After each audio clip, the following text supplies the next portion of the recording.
either they're going to be upstairs, turn the radio, set the radio on top of you and make it come downstairs where you hear them. No, I've been doing this a long time. I already know what people are going to do. It ain't no mystery. I mean, I know what, that sounds arrogant, but remember, it's a long story. We done said it too many times.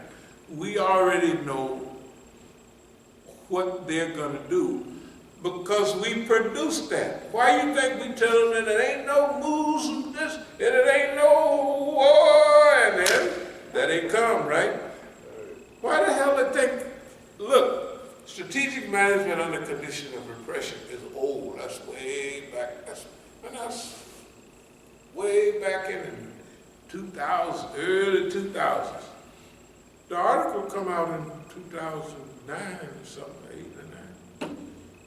So that when it come out, that means this is perfected already. So it had to start around 2000 or something like that, because it takes that many years to perfect or retest the theory over and over again, right? So if you by yourself, you can't come up with an idea and say this is what's happening. No. So you got to bounce it off, and you got to try it. You know, like testing something, but you got to test it more in certain cases. You got to go over it and over it. Redundancy, we was calling it. Why do you think we used that word for 10 years, redundancy?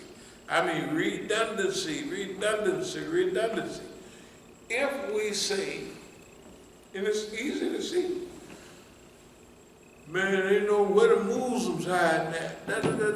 They ain't said nothing. Man, this and man. Then they're gonna go. They already got them people, they Muslims in place.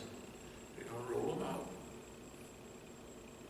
They're gonna roll them out. Just like we say, man, sister this and sister that, and then they roll a sister out.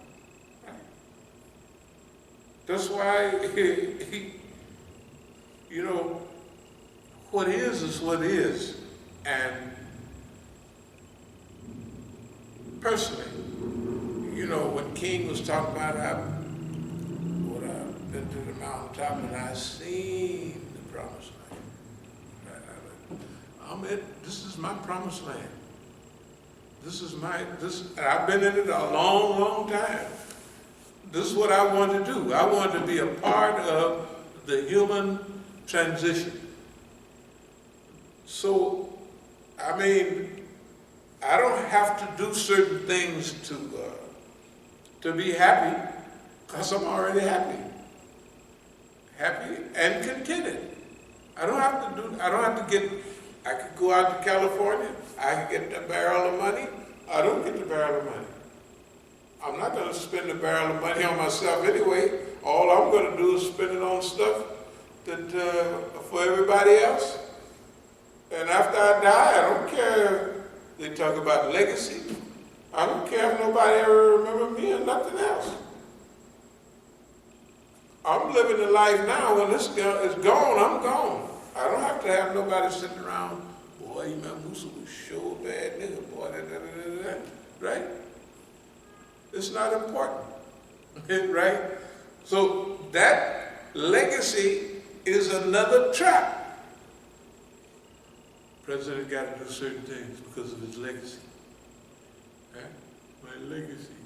They're going to say, bump your legacy, sucker. Get busy. Do what's right. Do what's right.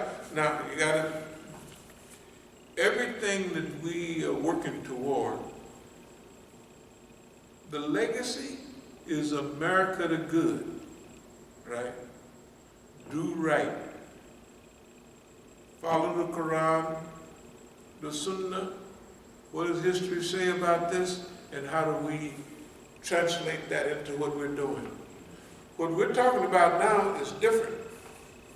This is not the standard rebellion, transition, Why is it different? Because we're at a different time, and we done already looked at what works and what don't work.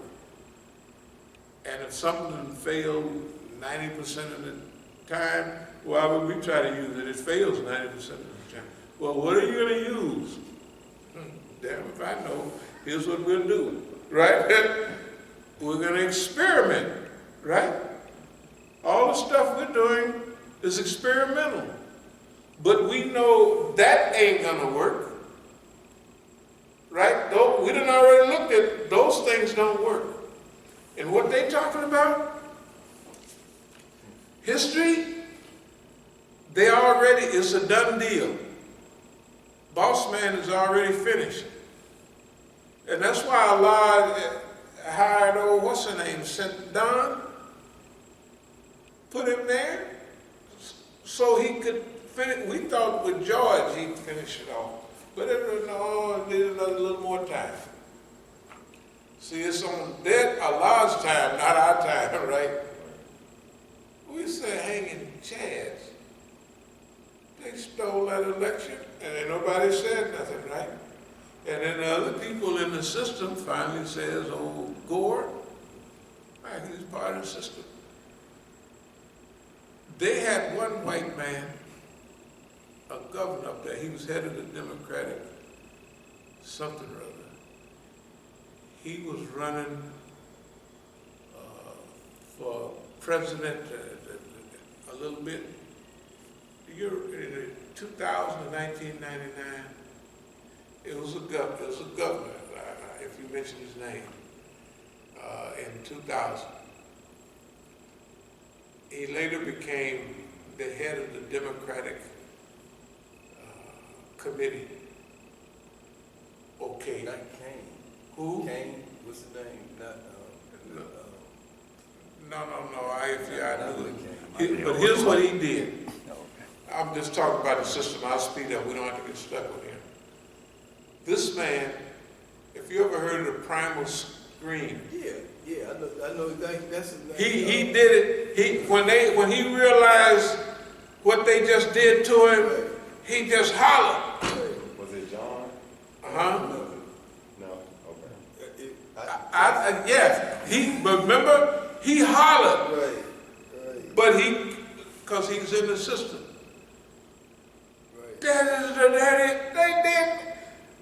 He hollered. They call it almost a primal scream. But he hollered, God, dog. But he's in the system. Right? Yeah. Because see, the people that they got in the system, they don't know when they're going to cut their throat or how they're going to, you know what I mean? They playing like Hillary Clinton. She was really getting ready to be the girl president. Right? And she didn't know that they had already set up. I don't know, because my husband was president. I've been, but they was playing it like, we're going to have you in the White House again. And she didn't make it. Okay, let me see. I had the governors of Rhode Island or something. I think it was Rhode Island. Okay. As we said, how to live in the now with the dream. That's what we're doing. Like we said 1970, 1971 is when we started developing the dream. Because by that time we had so much money, we had all the trappings or whatever. They said, make you happy, and I said, wait a minute. I'm still being treated like a nigga, and I got all this stuff don't fit. So just think the next thing is, well, we have to make a new world. So one of the things about living in the now is like when we told Abdul Malik that he was a police in 1987. Okay, we began to live our life as though we never said that. And in a way, he technically forgot. He didn't forget it psychologically. He could write down that Imam Musa said this. But he forgot it in his behavior. And he did his behavior so outlandish, it was on the surface after a while.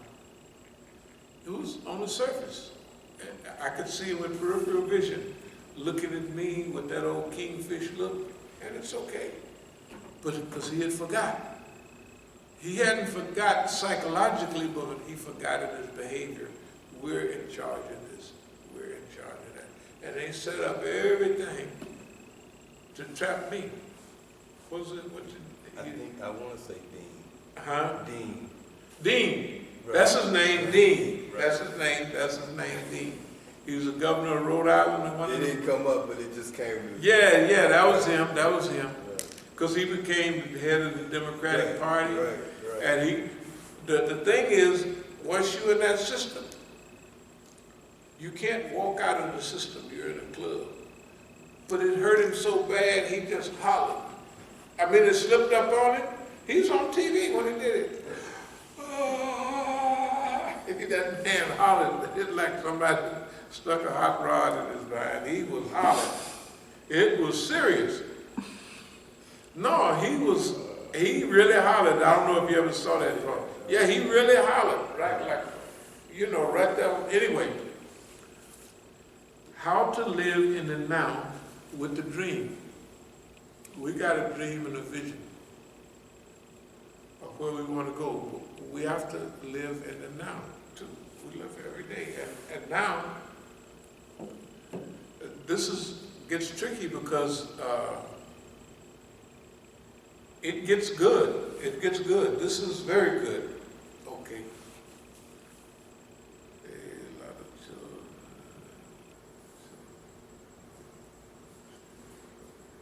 Okay. Heal America. Fix America.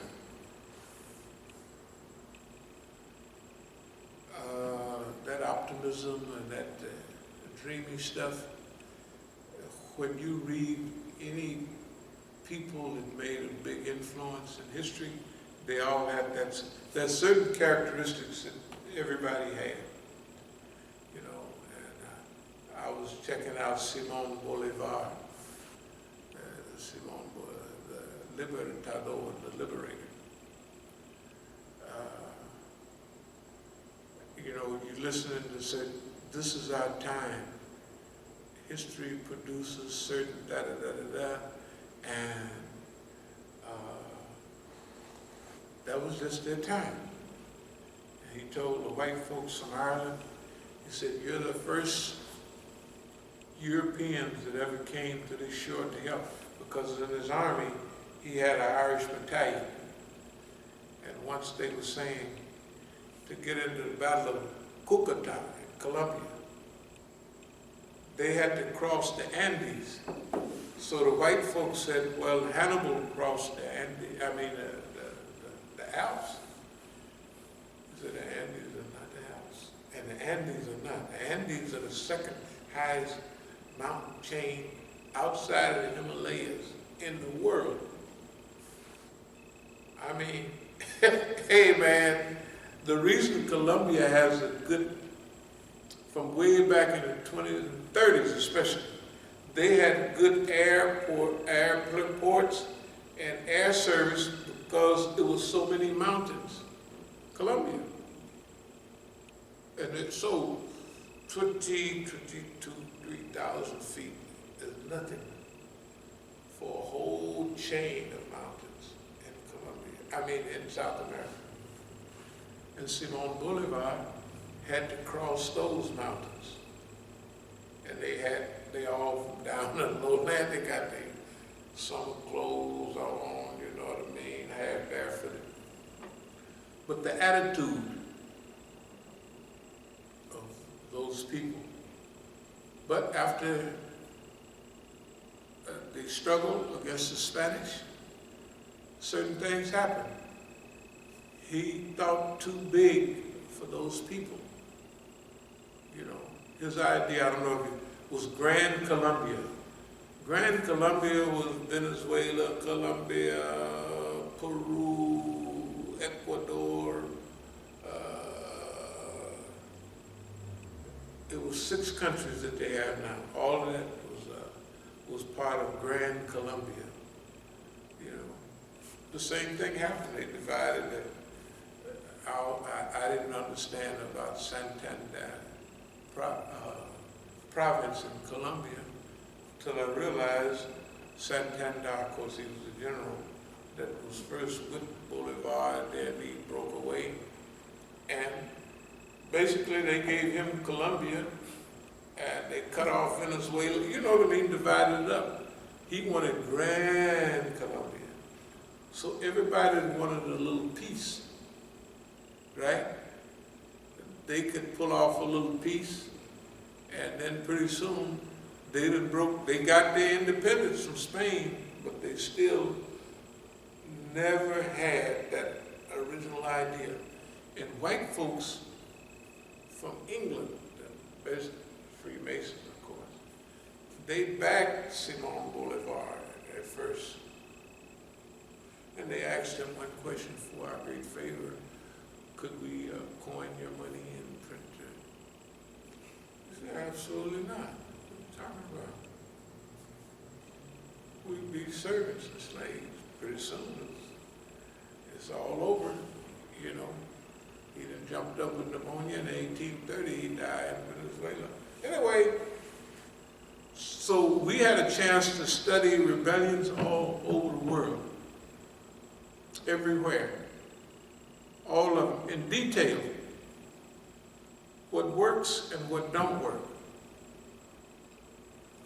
And what we're doing now, this is a historical innovation. We want to influence the direction of change without forcing people to do whatever we hope they do. That's, if you want to do the impossible dream, that's just about it. I mean, realistically. Because after you get along in certain ways, you almost have to force the issue. And after you are successful, just like if you watched last night, they all had the Declaration of Independence. They fought the Revolutionary War, but they had different ideas about the country. So you get the Federalist Papers. You get some people who think we ought to make George the king. In fact, they used to tell George, you ought to be, you know, you ought to go on and run for king. Right? You don't only want, so you just go ahead and most of the people would have accepted. That's what they used to. Hey, right? Okay, and he's going to be generally a pretty good old king. He said, absolutely not. But you get the different people with different ideas. This now, we see this in Iran too. There are different peoples that are very possibly not agents. Not agents. Some of the ones we talk about. To us, they act like agents because of the way they treat us. They treat us that way because they are part of a clique. The ideology of the clique is, this is what we want to do. And you don't always know why they're doing.